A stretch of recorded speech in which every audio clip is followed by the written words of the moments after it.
perlu juga barangkali pengantar, karena kita nggak tahu nih apa namanya CDP ya. CDP kemarin CDP ini bentuknya dia apakah dia LSM, apakah dia koperasi, atau dia ormas, atau dia apa? Nama ini apakah sekedar forum saja gitu kan?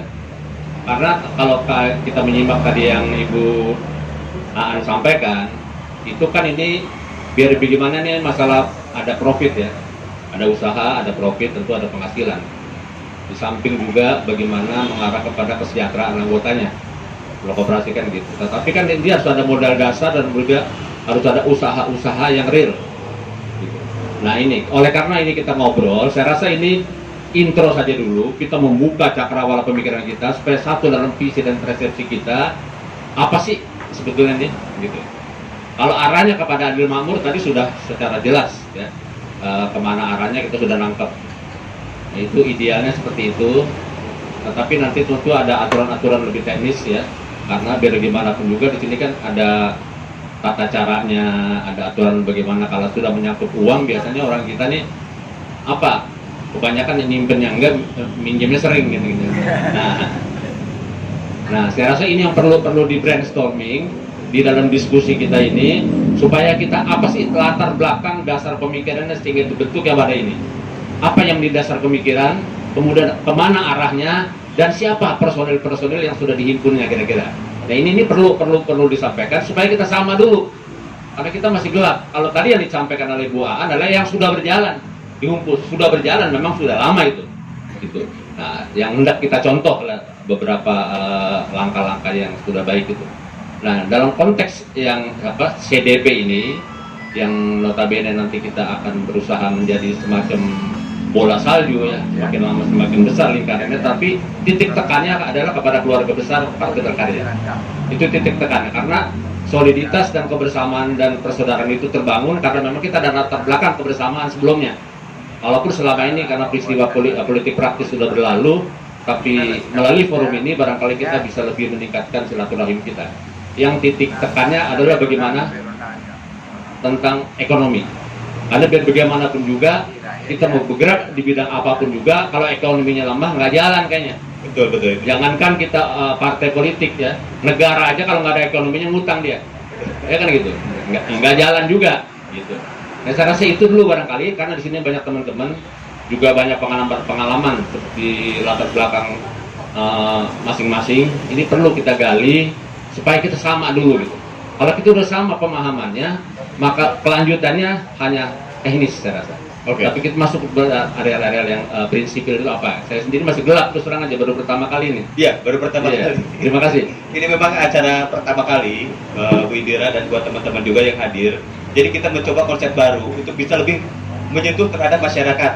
Mungkin banyak yang lihat juga kenapa tidak pakai logo partai, kenapa hanya Pak Harto gambarnya, itu kan jadi pertanyaan juga. Nah, saya takut salah ngomong, jadi saya mungkin Bang Mujahidin dulu atau Bang Daris bisa menjelaskan soal CDP-nya dulu. CDP-nya dulu, Bang. Iya. Baik, terima kasih. Assalamualaikum warahmatullahi wabarakatuh. Jadi hasil diskusi kita, bincang-bincang kita secara intensif waktu itu dengan kawan-kawan, bahwasannya kami kader-kader Jakarta ini memikirkan bagaimana mengembangkan partai ke depan, bagaimana dalam pengembangan ini misi-misi dan muatannya tetap berdasarkan konsep-konsep dari Pak Harto. Jadi kalau kita kembali lihat undang-undang jelas mengatakan bumi, air, dan seisinya dikuasai negara dan dipergunakan sebesar-besarnya untuk kemakmuran rakyat. Nah, oleh Pak Harto kemudian ini dikembangkan dalam konsep pemerintahan menjadi replita. Titik tekan replita itu adalah ada dua hal yang dalam titik tekan replita itu adalah membangun perekonomian rakyat menuju tinggalan das. Jadi yang dibangun oleh Pak Harto yang pertama adalah swasembada pangan. Ketika pangan sudah swasembada, maka dimulailah membangun sistem manajemen perekonomian rakyat melalui koperasi. Ketika ini sudah kuat, maka Indonesia akan tinggal landas menjadi negara industri, negara maju. Tapi kita melihat bahwasannya hari ini negara-negara besar melihat Indonesia ini potensi ancaman, sehingga kemudian konsep Pak Harto ini dipatahkan. Konsep swasembada pangan sedikit-sedikit dipatahkan, dihapuskan, muncullah konsep impor. Beras diimpor, tepung diimpor, garam pun diimpor, padahal negara kita adalah negara pantai terbesar di dunia. Luar biasa kalau sampai garam diimpor. Nah, konsep-konsep Pak Harto ini kemudian kita aplikasikan menjadi konsep-konsep Pak Harto yang hari ini dimatikan, coba kita bangun kembali. Maka tercetuslah ide kita untuk mendirikan Cendana Development Program. Artinya programnya apa sih? Apa yang kita kembangkan? Yang kita kembangkan cuma satu, pokok-pokok pikiran dari Pak Harto. Karena pokok-pokok pikiran Pak Harto ini bukan hanya mengembangkan satu sisi saja, bukan hanya mengembangkan Partai Golkar saja waktu itu, tapi juga untuk seluruh masyarakat, konsep keadilan rakyat yang adil makmur. Ini yang diciptakan oleh Soeharto. Oleh sebab itu berdasarkan bincang-bincang kita dengan kawan-kawan LH, ada Bang Dawis, Bang Nasban, Bang Andi Faisal, kemudian Elhan dengan konsep-konsepnya kita perkuat. Maka kita buatlah yang namanya CDP, Cendana Development Program. Jadi waktu zaman keemasan Orde Baru ada yang namanya CSIS, ada yang namanya SIDES. Hari ini Orde Baru Jilid 2 hari ini yang digagas oleh Bang Darwis ya, melanjut Orde Baru, maka perlu dibuatkan sebuah sistem tatanan baru, sebuah organisasi baru yang perannya mirip dengan SIDES dan CSIS. Kita menciptakan sebuah organisasi think tank, pemikir. Kita akan berpikir bagaimana memajukan partai, bagaimana memajukan negara, dan memajukan Indonesia di kancah internasional. Ini sekilas Bang tentang peran fungsi CDP. Jadi intinya CDP menjadi kekuatan organisasi think tank, mikir. Tiap hari kerja kita mikir aja. Izin potong, kayak Cisanggiri kali ya.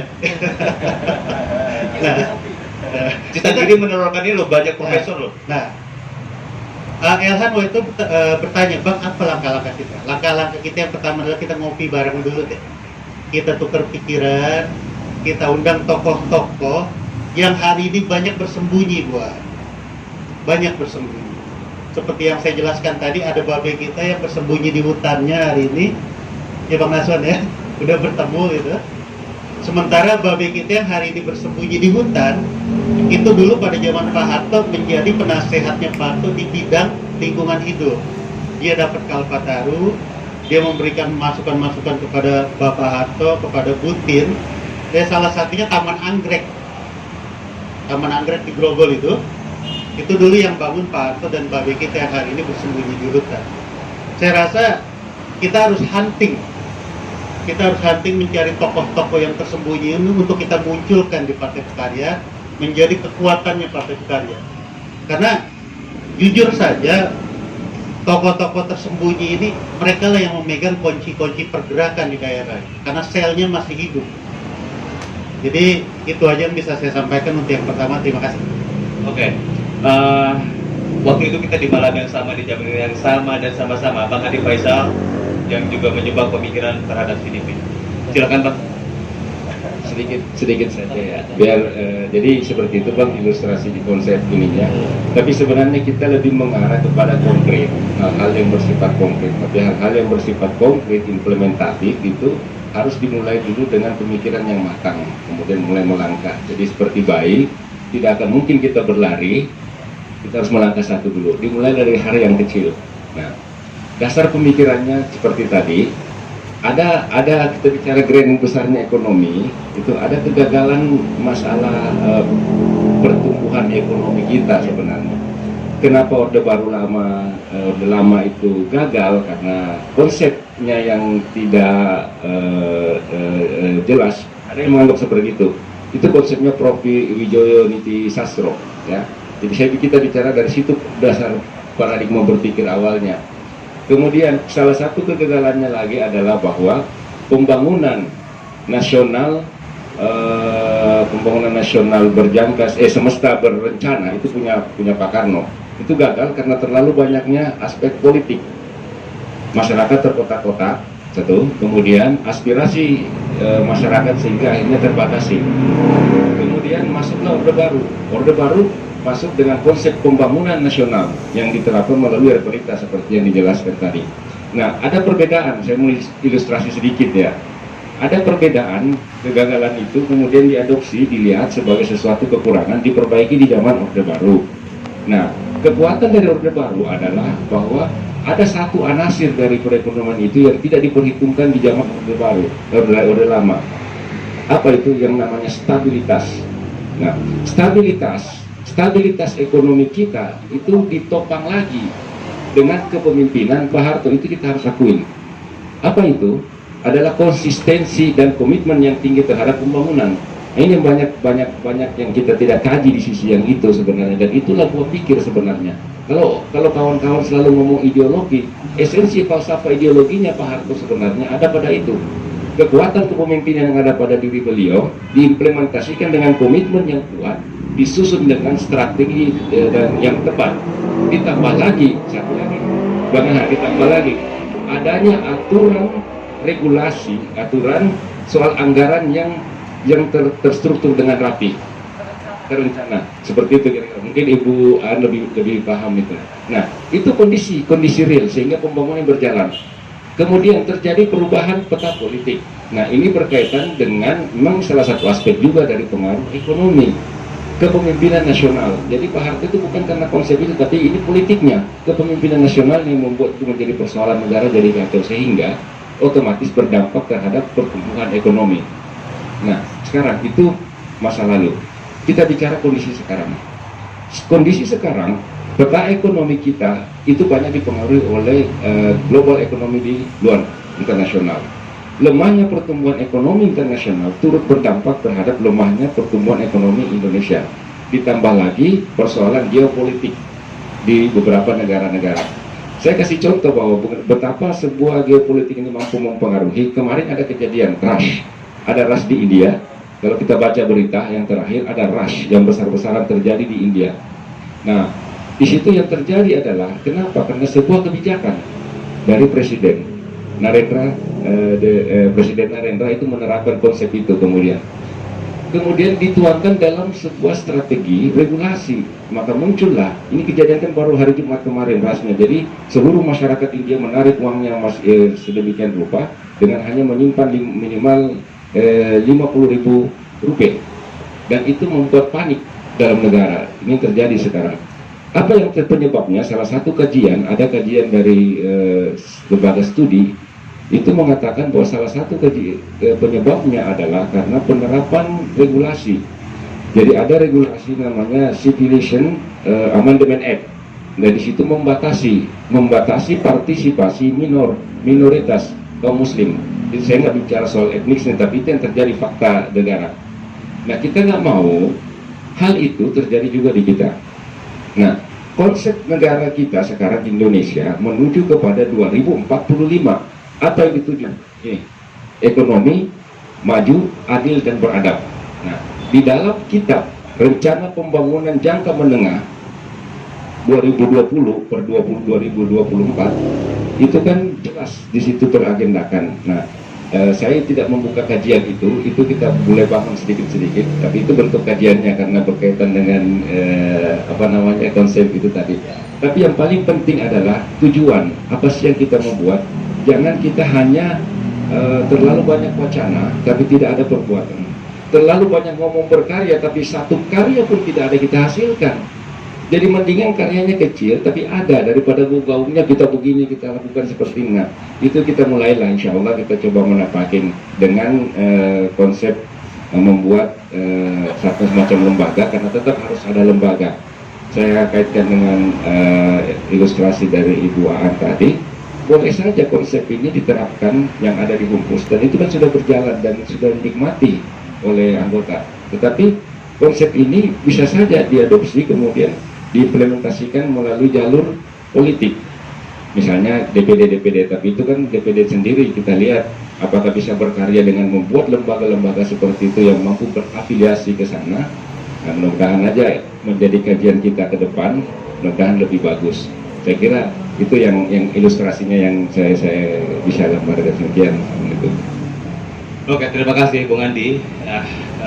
Bang Raswan mungkin sudah bisa menangkap barangkali.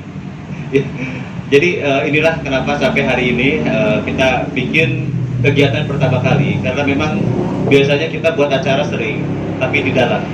Dan kita sekarang lebih kolaborasi dengan melihat dengan kehidupan langsung masyarakat. Saya tulis umum juga tadi banyak yang datang juga, dan banyak yang pesan juga minta di YouTube kan biar bisa belajar karena jarak. Nah, sekarang dari Bung Darwis nih. Bung Darwis ini seorang pengusaha, dia berani mendeklarasikan, menghimpun driver-driver yang memiliki mobil bak ya, seluruh Indonesia. Dan di Kadin DKI juga. Mungkin kita bisa belajar. Toleransinya ketika kita bicara ekonomi yang adil dan beradab, menurut Bang Darwis apa? Silakan Bang. Berkarya maju. Berkarya maju. Berkarya maju.